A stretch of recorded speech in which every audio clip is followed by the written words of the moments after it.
back to another episode of Lucifer. Today we'll be watching episode 18, The Last Heartbreak. Very interesting title. I am very excited. I hope we get a lot more answers in terms of everything, and we get a little bit more of action between Lucifer and Chloe instead of Cain and Chloe, because it's not my favorite. But you know what, for all the Dexter fans, I really do hope we get a bit of action between those two. So let's get right to it, and please, Linda Mays, I'm gonna deal, just work something out and really come through, because I'm really tired of this rubbish. So I just want them to be together and everything to be back to normal. So I've got my cup of joe in a Leyland Stitch mug. So let's get right to the episode, shall we? Gotta admit, watching these women try to get your attention, best part of my night. I don't know what I'm gonna do when you finally say yes to one of them. Never gonna say yes. Oh yeah? That's the best part of her night. What era is this? 50s, 60s, 50s? Oh. That was quite the concert. Yes, I can't remember the last time I went to a show that was so, Loud. so loud. I still can't hear anything. Oh my God. You are totally freaking out right now. What? About this coming between you and Chloe. Don't be preposterous. I'm not freaking out about anything. Maybe dinner? I know a pretty good Italian place if you're into that.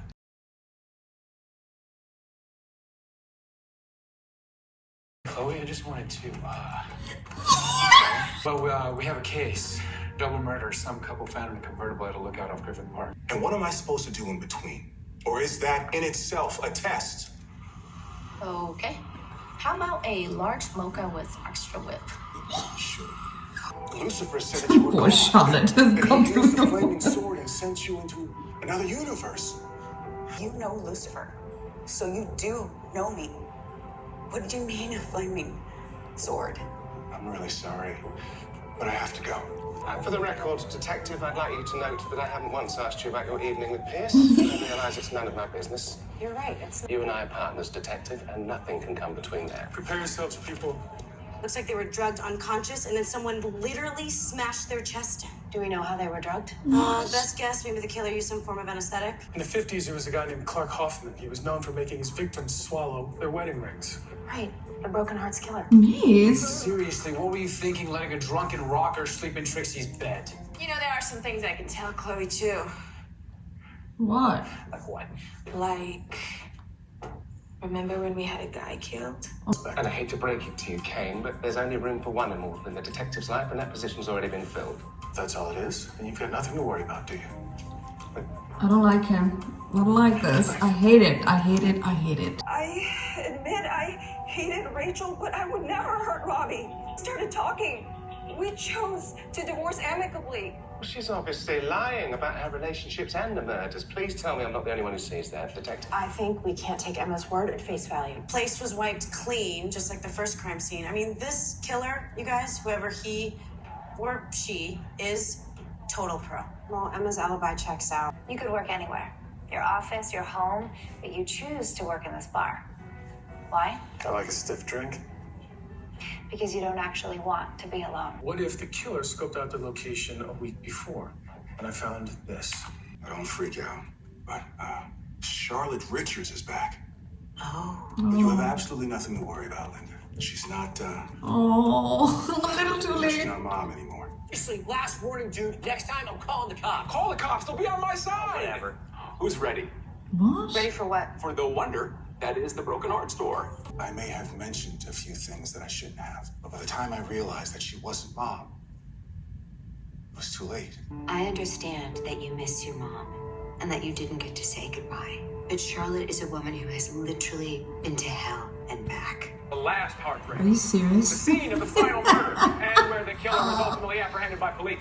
This new guy is not the original, okay? But he is a damn sweet cover. He is efficient. He is precise. I mean, he gets the little details right down to the interlocking fingers. Detective Decker, LAPD. Can I help you? Okay. I get it. I look just like my grandmother, but this is taking things too far. I used to come in here a lot, back when I was just a detective. That's what we do here. Cheap drinks, good cooking, and cops. That's actually how my grandparents met. Kay married the cop who solved the Broken Hearts killer case. Well, he made the arrest, but he never really solved it. Oh, so you and Pierce can do your dynamic duo thing again? Oh, It's you and me this time, no Pierce. You think I'm the copycat? You fit the killer's psychological profile to a T. yeah. You know things about the case that no one else could know. Because this gig's still the best gig in town. The school called. Apparently Trixie gave pot brownies to Miss Benson for Teacher Appreciation Day. I am not a roommate. And I am sick of your goody two-shoes ex-wife and that stupid little brat of yours. Please. Amazing. Oh, no. God. What is your problem today? My problem, Detective, is that we don't need a third party interfering with our partnership. Maybe you can take me on a real date instead of just pie and drinks here. If you don't learn to open up, nobody will ever love you. Pierce. I don't like the symbolism of this. Yeah, sorry.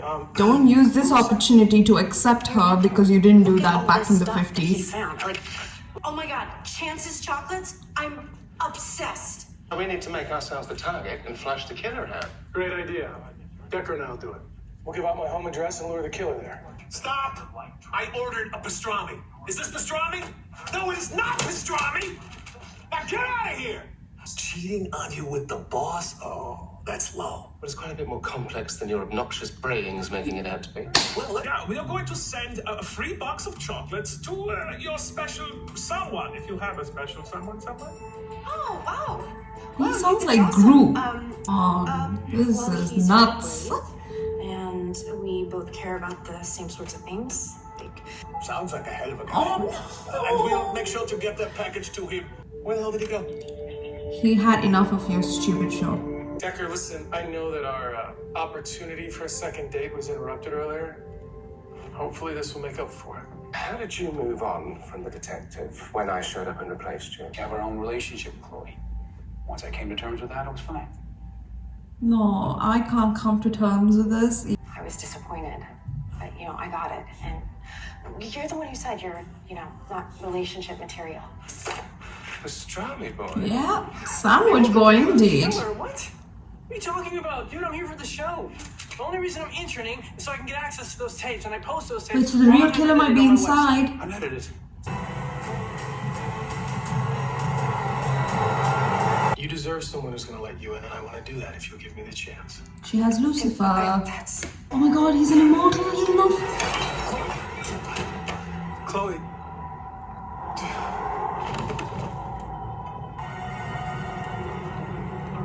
Oh! You shouldn't hurt him. Don't you get it? I did this for you. These two, they betrayed you. You don't get to decide who someone wants to be with.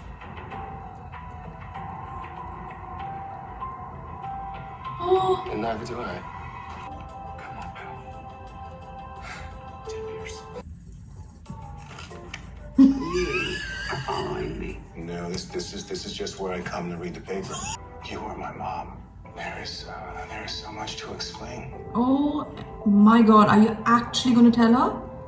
What do you mean she go? She take her knives and she move out.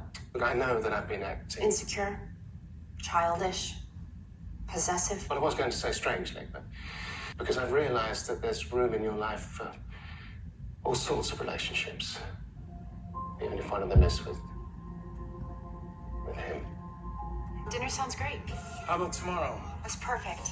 Great, I'll pick you up at 7. Yeah. It's not my heart to risk it. She's the key to finally getting what I've always wanted. Okay, that was the last heartbreak. Oh, God. Not gonna lie, I didn't like it. I can't believe I'm saying it.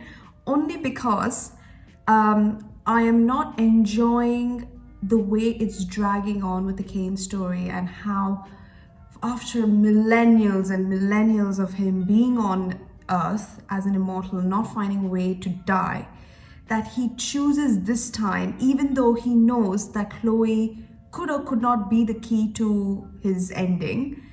But I am sure that during his time on Earth, he would have had some sort of a motive to have that open relationship with someone and be like, you know what, this person might be the key to me finally getting the death that I want and whatnot. But he didn't find that. How is it possible that he was able to find at this time when Lucifer is on?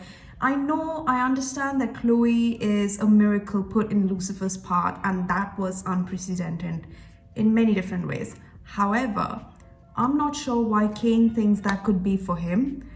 He knows that the mark that he got is not going to it's not going to come off.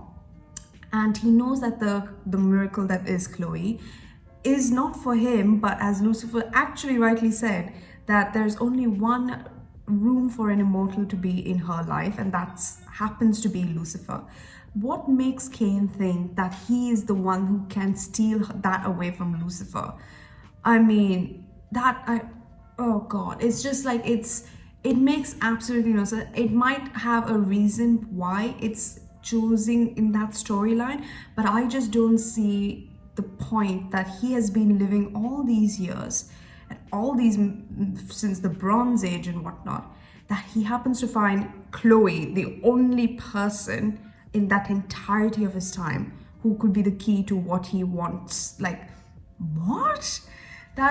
Just cause she is the key for Lucifer makes no sense. I'm sure he must have come across someone who was the key as well, but he never pursued it. As he said, he had walls up and that he is scared of being alone and whatnot. But now the symbolism at the end when Chloe was sitting on that in that booth with Cain, and they were doing the detective case, whatever, to find the broken hearts killer. I understood actually the symbolism where the previous in the 50s, where that lady named Kay, she thought that she had something with him, but as she said, that as long as you keep your barriers up and you don't allow anyone into your life, you are never gonna find anyone who would love you for who you are.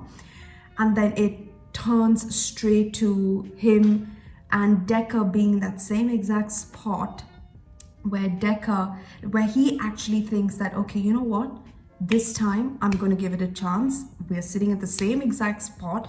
She's someone I could have pursued in the 50s, but now I'm going to pursue Decker. So I'm not going to say no. I've said a lot of no's in my time, specifically in that booth when I was with Kate. Now with Chloe, I'm going to say yes. So if there's a chance at all for me to die, I'm going to take it and make sure that Chloe will be mine. That, like, I'm talking as if I'm Kate. So that, to me, I understood that symbolism, if it meant that at all.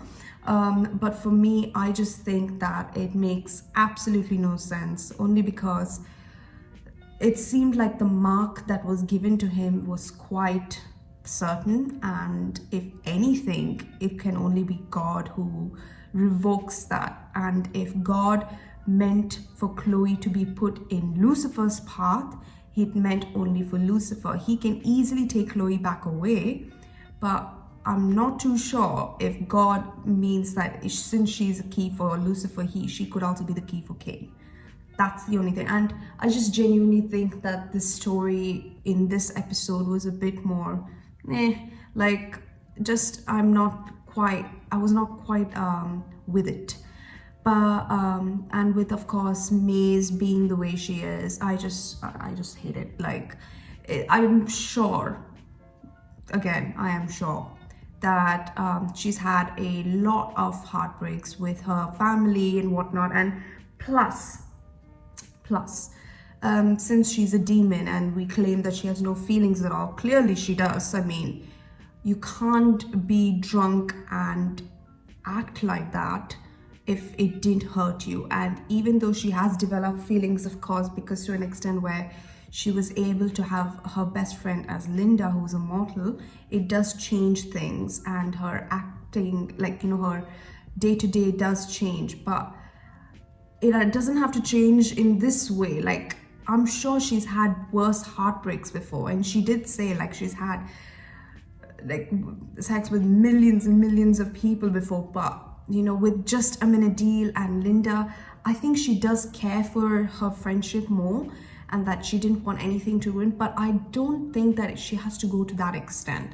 I feel like it's a little bit too much of, you know, downriding on Maze's character. I'm sure Maze is such a, you know, great person right now, and, you know, like, for her to act like this, it's not her. Like, I know she's going through a heartbreak right now, but it seems not her at all. And if it is exactly what it is showing, I think I feel very, like, you know, sad that she's going through that, and it might go for a long time. But, you know, I just feel that, you know, they're downplaying her character right now for me, because I really, really love the growth of Maze. And for her to do something like this, where she said, like, you know, that mean little brat Trixie, I couldn't take it. That's not Maze.